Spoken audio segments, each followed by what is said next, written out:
Whit is a space weather enthusiast who has been a SARA member since 2008.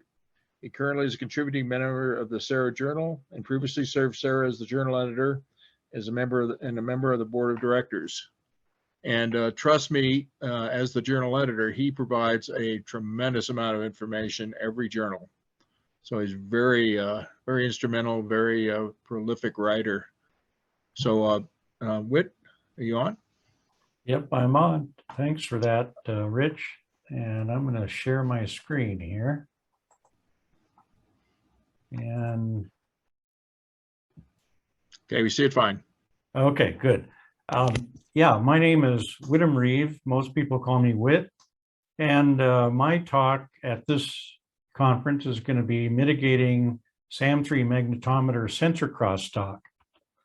And I just got a couple of things to go through: the introduction, a little explanation of crosstalk interference and mitigation, the interface description and interface construction, and field installation of the mitigator that I came up with. So the SAM3 magnetometer, the SAM part of that is Simple Aurora Monitor. And it originally was designed by a couple of my colleagues in Germany, and it was capable of running 1 or 2 sensors.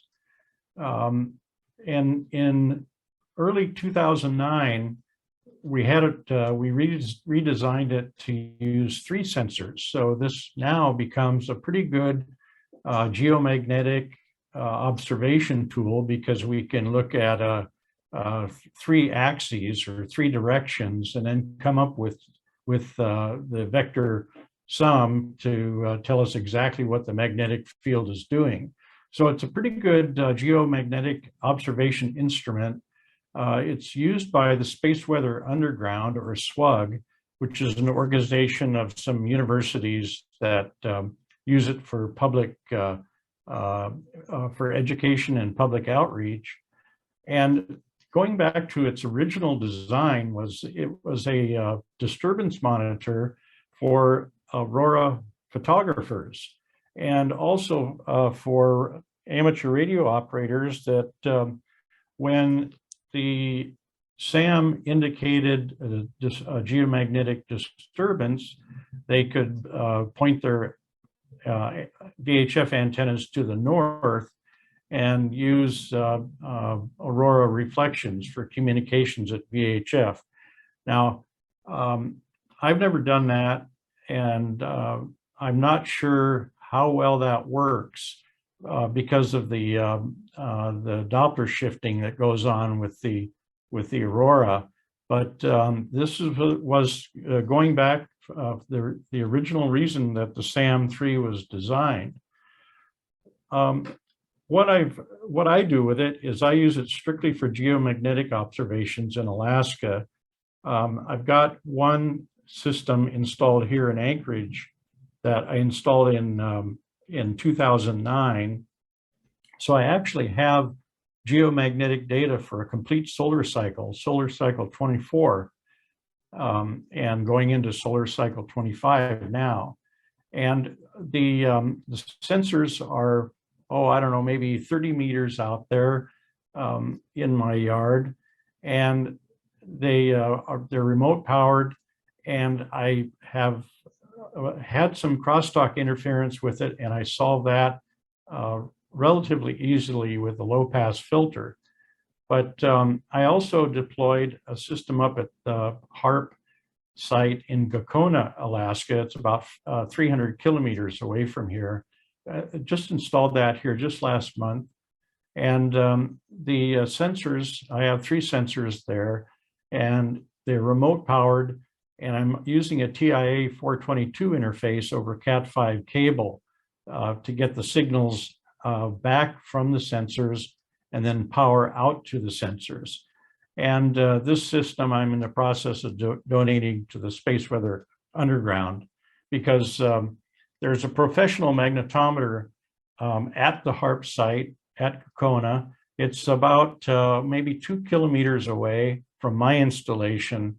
So it kind of gives them a good benchmark for operation of a far cheaper magnetometer. The SAM3 are only a few $100, whereas those professional units we're talking, in the neighborhood of maybe $50,000 each. So this is just a map that shows the 3 observatories that I've built over the last 12 years now. Anchorage is the red dot here in the middle, and Harp Gokona site is the blue one up a little bit to the north and east. And I established that in 2019, and it's remotely controlled here from Anchorage. And I also have a site down in Coho. I don't have a magnetometer down there yet. I built that in 2015, and I also remotely control that from Anchorage. And I just got back from Coho just a couple hours ago. So what's the problem? Well, there are distance limitations from the SAM3 controller out to the sensors, out to the actual magnetic sensors. And one of the problems that you potentially can have, not everybody has this, there's a lot of variables involved, but if you do have crosstalk interference, well, the solution is to use this TIA 422 interface, which is what I'm going to be describing here in just a minute. There's also a voltage drop problem that if you locate those sensors too far away, you have a voltage drop that maybe make the operation or the voltage too low at the sensor. Now they're in a standard installation. There are 3 5-volt regulators in the SAM3 controller, and those feed the 5 volts out over cable to the sensors. Well, the 5 volts doesn't go very far. So the solution, again, is to use this interface that I'm going to be describing. There's another problem, a potential problem as well, and that's signal distortion. Even if you are able to power the sensors well, then that signal over cable gets distorted and shows up as incorrect readings or interference on the magnetograms. So the TIA 422 interface provides many advantages. It adds a little bit of cost to the system, but it solves all of those problems that I listed above. So what is crosstalk interference? Well, if you have your 3 sensors off to the left here in this drawing, and your controller off to the right, the cable in between, there's the signals from, say, the X sensor will leak into the Y sensor cable and be mixed together, and the signal interface circuits at the SAM controller can't tell the difference between X and Y because they're mixed together. Now, this drawing shows crosstalk interference from X to Y, but in reality, you have Z to Y, you have Z to X, you have X to Z, and so on. So this is a potential problem, and it depends on the type of cable you're using, the length of the cable, and there's a lot of variables in there. So you may not have interference, or you may have. I've seen it in cables as short as 10 meters, so roughly 30 feet. And what's happening is that the signals from the sensors are unbalanced. They are referenced to ground, as is the power to the sensors. So what we do with the TIA 422 interface is put in a balanced transmission circuit, which essentially reduces the common mode noise currents, as well as, and by the way, the interference from other sensors is a common mode noise. So it greatly reduces that, and for the most part, completely eliminates any kind of crosstalk problem.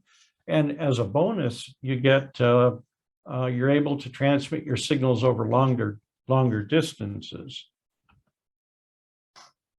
So the actual interface setup then is shown here.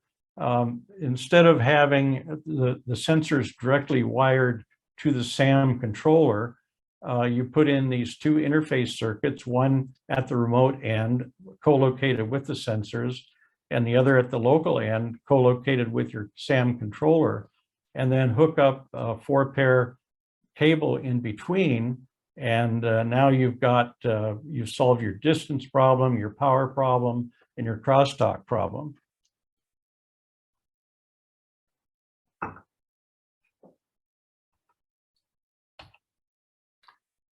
The interface description is, it's actually pretty simple, but it consists of the local interface, a remote interface, and twisted multi-pair cable that interconnects the two. And it requires 4 cable pairs. They don't necessarily have to be twisted, but Cat5 cable is so cheap nowadays that you almost, there's absolutely no reason not to use it. Now, I've estimated that the maximum distance from sensors to the local interface is about 500 meters. Now, I'm sure you could probably go farther than that, but certainly you can go at least 500 meters with it. And that's 24 gauge Cat5 twisted pair cable. Now at the remote interface, what you've got there is some electronic circuitry that conditions the unbalanced sensor signals for balanced transmissions back to the local interface. And you use cable pairs 1, 2, and 3 for that. 1 cable pair for each of the 3 sensors. So 1 cable pair for X axis, 1 cable pair for the Y axis, and 1 cable pair for the Z axis. At the local interface now, what that does is it converts those balanced signals from the transmission system or transmission medium back to the unbalanced mode for connection to the controller. And these both interfaces are powered by the SAM controller itself. And that's cable pair number 4 is for the power out to the remote. This block diagram shows a simple setup. The sensors are shown over here on the left-hand side, the remote interface right next to it. And there's channels 1, 2, and 3, 1 for each of the sensors, and your power supply circuits, which converts 12 volts coming from the local interface to 5 volts to power the sensors. And then your local interface does essentially the reverse of that and connects your balanced signals from the left-hand side here to unbalanced for the controller. And again, it's X, Y, and Z, so there's 3 channels. And then you have some power supply circuitry here, 5 volts to power these integrated circuits, and then a 12-volt feed that goes out to the remote. Now this, when I refer to the TIA 422 interface, it's a balanced interface standard. It used to be called RS 422. It's been called a whole bunch of things since then. The EIA 422, EIA/TIA 422. Today it's called the TIA 422, and that stands for Telecommunications Industry Association. And it consists of line drivers and line receivers.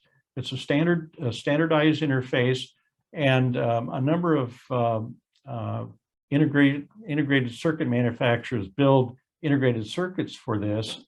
I use the MAX 485 by Maxim, and it's capable of bidirectional transmission, but in this application, I'm only using it in one direction, from the sensors back to the controller.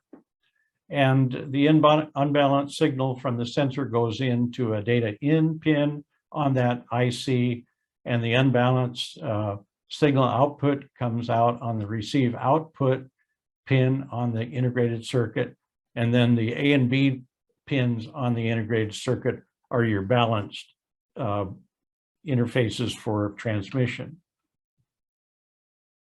So the remote interface then has 12 volts coming into it, and it has an individual 5-volt low dropout voltage regulator for each of the 3 Max 485 ICs. And at the local interface, we have the 12 volts also converted to 5-volt DC for the Max 485 ICs. Only use 1 voltage regulator for that at the local interface, but at the remote, there's actually 1 regulator for each sensor. And then there's a 12-volt feed out to the remote. And so this is just a little bit more detail here on the 2 interfaces. And the local interface over here on the right-hand side gets your power from the SAM3 controller. I've got 5-volt linear regulators for powering the integrated circuits on that board. And I also then feed that 12 volts out to the outside plant where it goes to the remote. And there's a positive temperature coefficient resettable fuse that protects the electronics. There's a polarity guard diode that prevents you from damaging the equipment by hooking up the power supply incorrectly. And then there's metal oxide varistors on the outside plant interfaces for the power going out to the remote.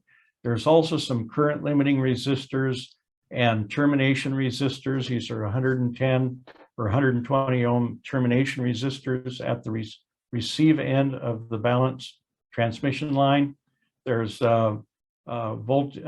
transient voltage suppression devices on the outside plant side of these as well to limit any kind of damage from power transients or lightning transients. So from a block diagram perspective, it's actually pretty simple. And it turns out that even when you implement this, it's pretty simple. Now, the sensor signals themselves are a pulse width modulated waveform. And the period is from approximately 5 to 30 microseconds, which corresponds to a frequency of 200 kilohertz down to roughly 33 kilohertz. And so it's a relatively low speed circuit. 200 kilohertz would be the fastest that you would see, somewhere in that neighborhood. And the Max 485 certainly can handle that without much problem. It's a 5-volt device, which marries perfectly with the sensors. And then those are converted to a balanced interface that for the line drivers, it's a differential output. So you have 5 volts across the cable pair. And of course, the cable pair has resistance and capacitance and inductance and so on. So there is some signal attenuation in the cable pair.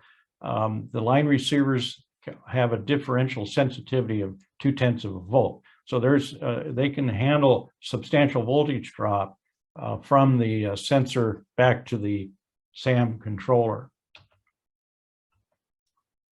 Now, what I did is I implemented this on printed circuit boards. I designed it so that the remote and local interface printed circuit boards are identical.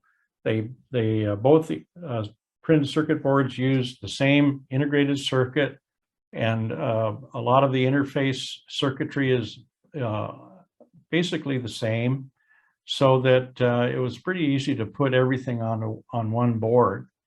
And I used all through-hole components, all mounted on top of the board. I have tons of this stuff. I have a huge stock of through-hole components I'm trying to use up.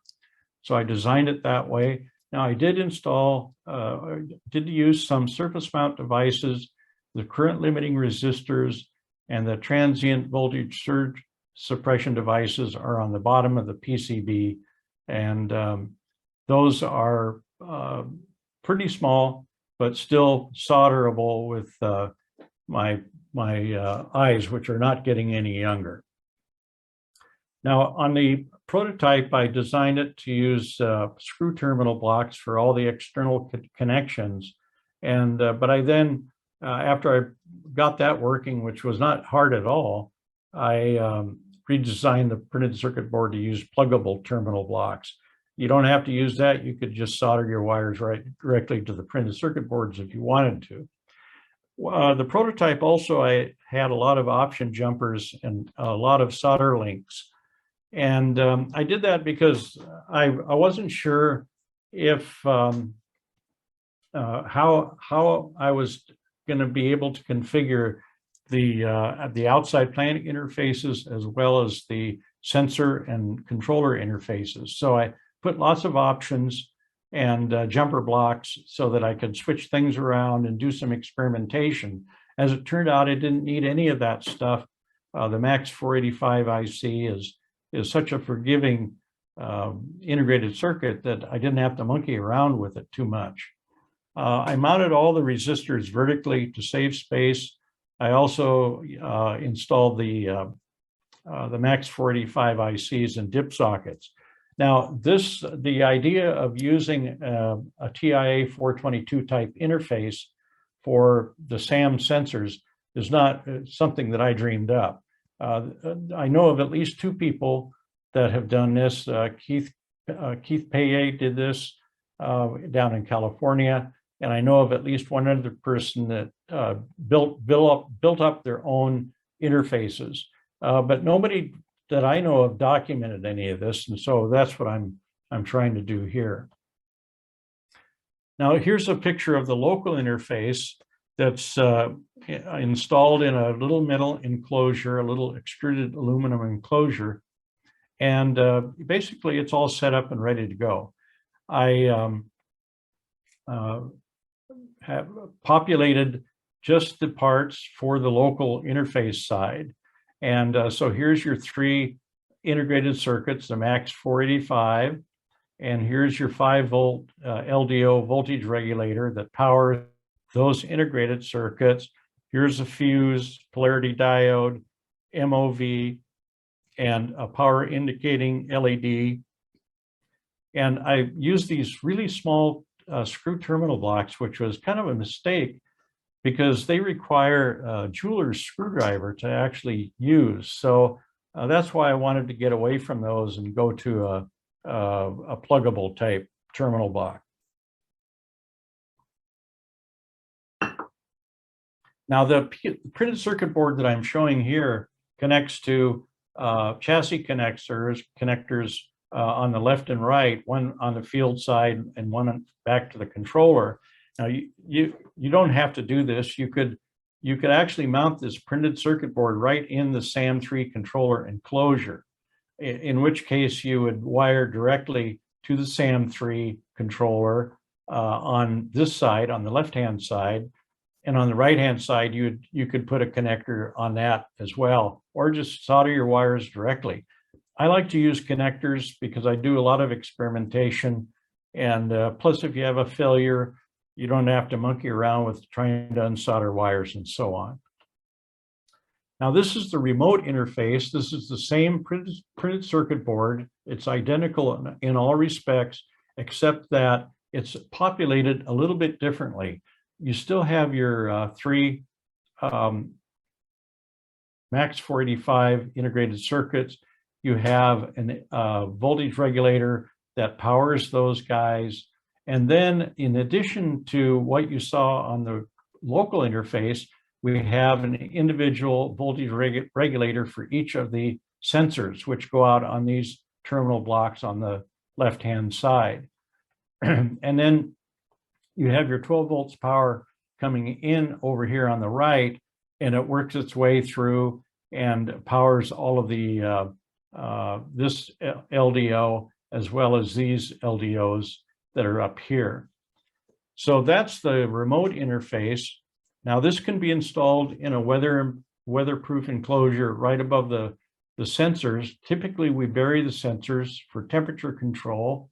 So this would be installed in a weatherproof box of some type, which is exactly what I did.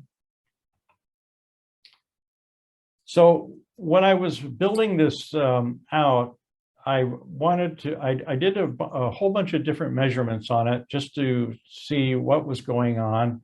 It turns out that when you add the interface boards to your SAM3 magnetometer system, everything altogether draws, or I'm sorry, the interface boards by themselves draw about 100 milliamps, of which 20 of that is the 2 power indicating LEDs on the interface boards. Now you could eliminate those if you wanted to.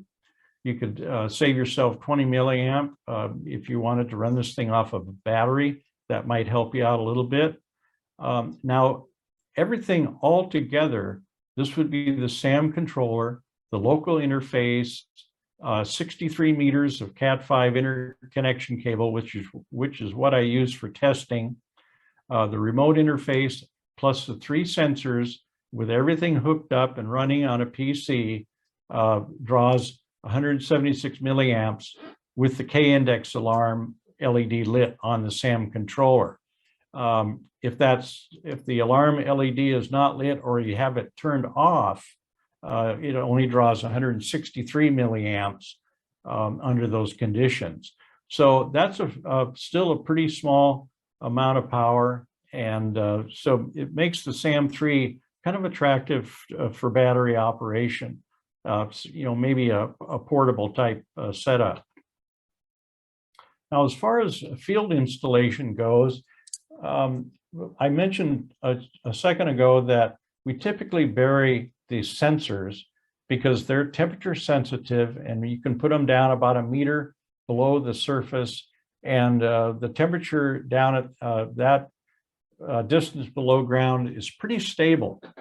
So that means you need to build some kind of a waterproof enclosure for those sensors. And I'm showing the one that I deployed up at the HARP facility is shown here on the right. This is just a 1-inch PVC pipe that is the stand pipe that goes up to a junction box on the surface. And then your sensors are installed on this 4-way cross. This is another PVC plumbing fixture. And so the sensors are separated from each other so that you don't have sensor crosstalk. And the 4-way cross gives you the automatic 90-degree polarity on each of the sensors.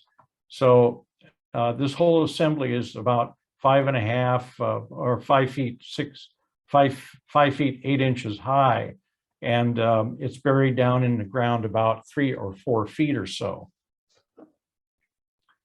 Now, all of these, this is a PVC plumbing pipe that I used here, or actually I used furniture grade PVC, and I double glued them, which means that I used PVC cement to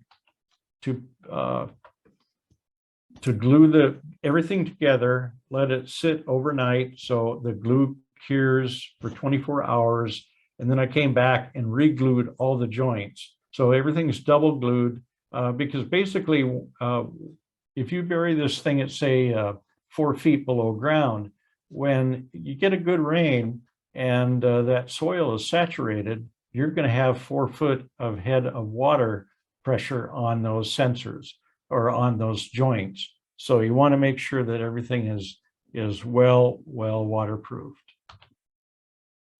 Now the sensors, what I did in this installation, and I've done this before, is I glue them to waterproof wood discs, and then I just slip those discs into the plumbing pipe, and then I use hot glue to keep them from moving back and forth. And before I assemble the electrical wiring to the sensor, I always put a little bit of dielectric grease on the pins and the sockets, so that if any moisture does get inside of there, it's not going to ruin those sensors right away. This is the the fixture that I built for the HARP facility. It's 1-inch furniture grade PVC. Everything's been cut to length here. And this is the whole thing except for the standpipe itself. And it's pretty cheap, inexpensive type of fixture. Makes for really having this 4-way cross right here in the lower right really makes it easy to get those sensors oriented in the right direction. So this is the assembled version of what you just saw, and I put some tape on the various sensors to so I wouldn't get confused as to which one is doing which. X is green, Y is red here, and white is the vertical. So this is pointed straight down to the center of the Earth. And typically, the X sensor is placed in the ground so that it's pointed north-south, and then that makes the Y sensor east-west, and then the Z sensor is your vertical. This shows the SAM controller and a connection to the local interface. This is a prototype enclosure that now is being provided in a gray color, but this is your SAM3 controller here, the black box, and you have pluggable terminals that go out to the sensors or to the local interface. This is your 12 volt DC coming out, power and ground here, and then going into the local interface. Now the circuit board that's in that local interface could very well have been installed in this enclosure here, which is exactly what I did on the one that was deployed at HARP. And that's shown here. So this is the SAM3 controller end. This printed circuit board here is the controller itself. And then you see the local interface board is mounted inside this box. Now, this box is something that's pretty new. I just been shipping this out for the last maybe year or so, maybe less than a year. And there's a lot of space in here. And I did this on purpose because now you've got a place to put your interface, but you can also put a Raspberry Pi or some other type of single board computer inside of this guy to run the controller. And over here on the right, I'm showing the two connectors. The one's going out, this is going out to the field cable, and this one here is going out to the interface that I had for the local. So everything's all hooked up and working. In my lab, I have 63 meters of Cat5 cable. Everything was working with that. And you notice that I have a connector here for the controller connection. And why didn't I just wire the local interface right directly to the controller? Well, it's not really easy to do that without desoldering some connectors on the controller board here. So what I did is I just made a loop back cable that goes from this guy down to the sensor pluggable terminal block on the SAM3 controller. So you can see that here. Here's the cable that just comes out, loops back, and plugs in. That way you don't have to make any modifications to the controller board, and you're all set to go by just making a real simple loop back or a jumper cable there. Now at the remote end, it's remember, it's the same printed circuit board, it's just populated a little bit differently. And in this case, I installed it inside of a plastic junction box, and I mounted this junction box on the standpipe, and then fed the cables from the sensors are fed up through the standpipe and come into the interface. And then underneath this interface is a connector to get you to the outside plant and back to the controller. And again, all of these external connections, I put a little bit of dielectric grease on them to reduce any kind of corrosion. Now, another thing that's really important on these types of sealed plastic enclosures, these things are weatherproof, and some of them are even watertight. And if you have wide temperature variations, then when it heats up on a hot summer day, the pressure inside is going to increase and it might explode. I've seen this happen in telecommunications installations, and on cold winter days, which at heart can get down to minus 40 C, this is going to contract and collapse. So what I did is I drilled a 1 millimeter diameter weep hole on the bottom below this board here, so that this thing can breathe throughout the year. Now on the field side, I mentioned that we have Cat 5 24 gauge 4-pair unshielded twisted pair cable. You could use shielded twisted pair as well. There's no reason not to.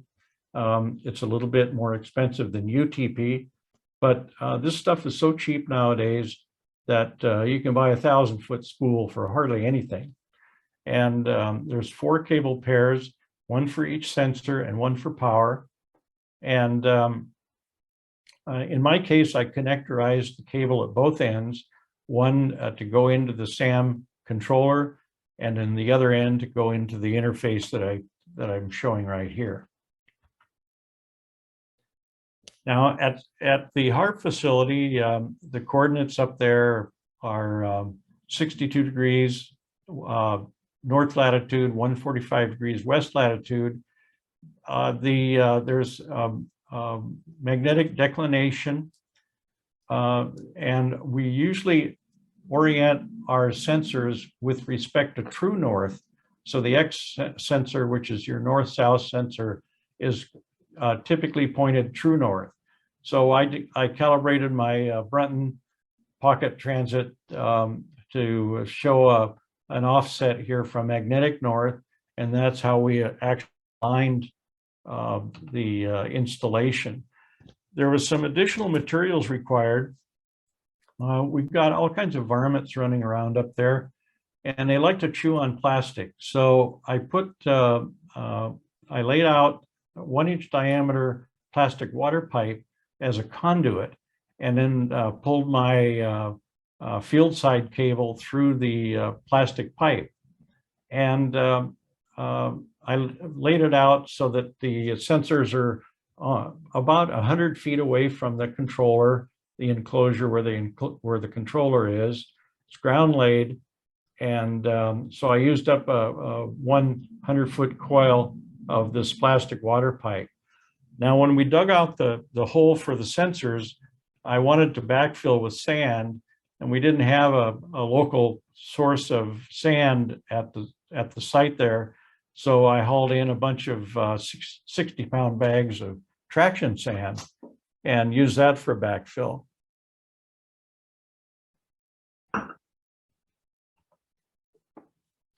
We originally were going to use a power auger to drill down into the soil to place the sensor fixture, but it turned out it was too rocky, and so we couldn't use the power auger.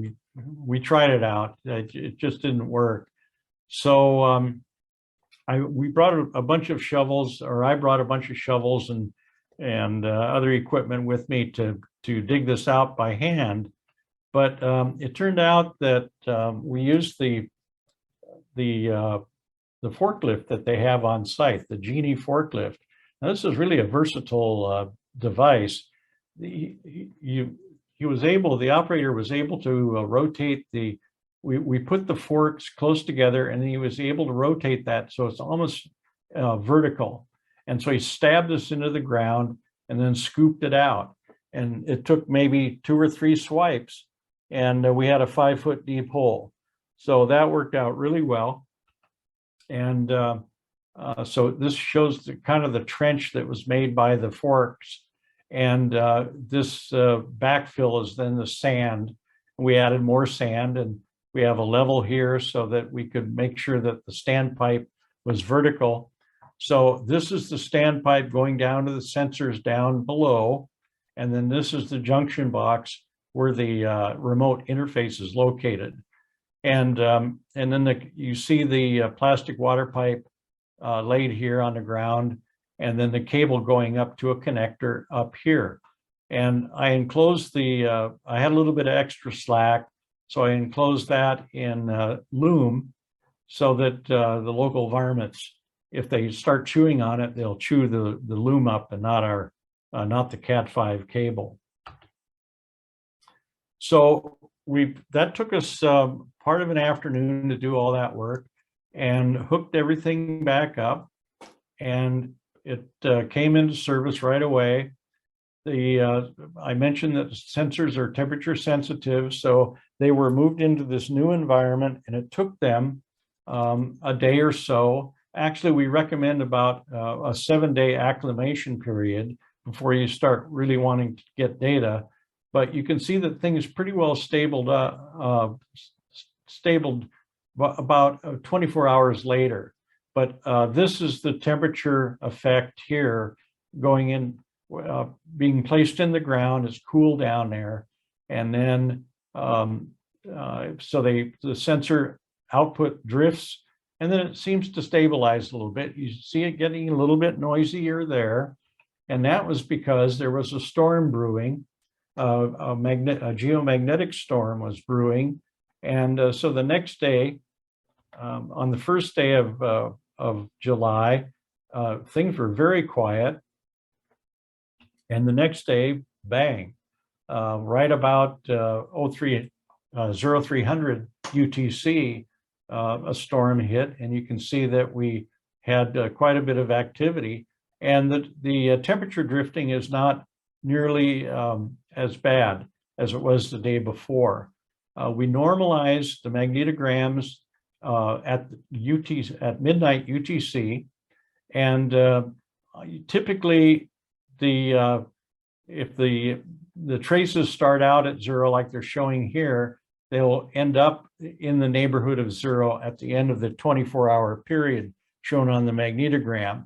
And you can see there was a little bit of drifting yet, so the sensors hadn't totally acclimated to the ground 24 hours later or so. So we had that magnetically active day right after we installed the sensors. And that gave us a really good indication that everything was working really, really well. So that's the end of my presentation. And if anybody has any questions, I'm glad to try to answer them.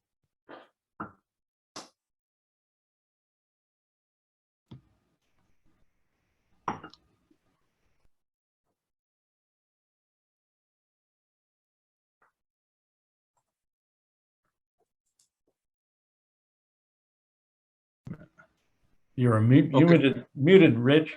I noticed that. Couple questions in chat. If you want to go read them. Okay, yeah, I can do that. Let's see. And Chip and Brian, do you just want to go and ask the question? Yeah, Chip's got, since Cat5 cable is cheap, wouldn't it be better to use 3 separate XYZ Cat5 cables instead of 1 and remove this way the crosstalk interference and eliminate the need for the TI? Yeah, that has been done. For any kind of a distance, though, it doesn't work as well as having a balanced interface.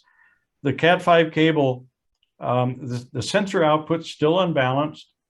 The input to the controller is still unbalanced, so that you haven't completely eliminated the crosstalk problem unless you can physically separate the Cat5 cables. If you can do that, yeah, then that's you've eliminated the need for the electronics.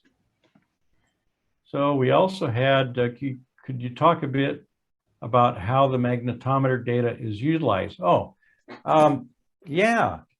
Boy, if you read the SARA journal, you probably have seen several of the papers that I've submitted for that. The magnetometer data is used by Space Weather Underground for public outreach and so on.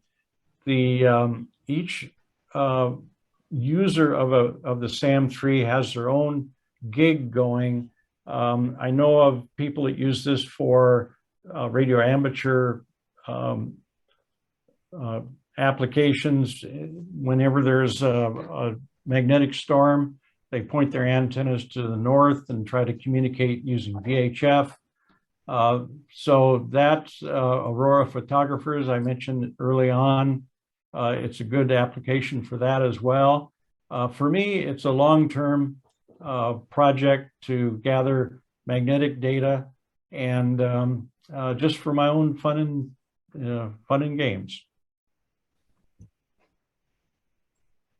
All right. Any more questions for Whit?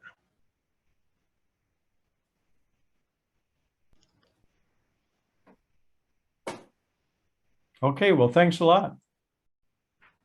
All right. All right. Thank you very much.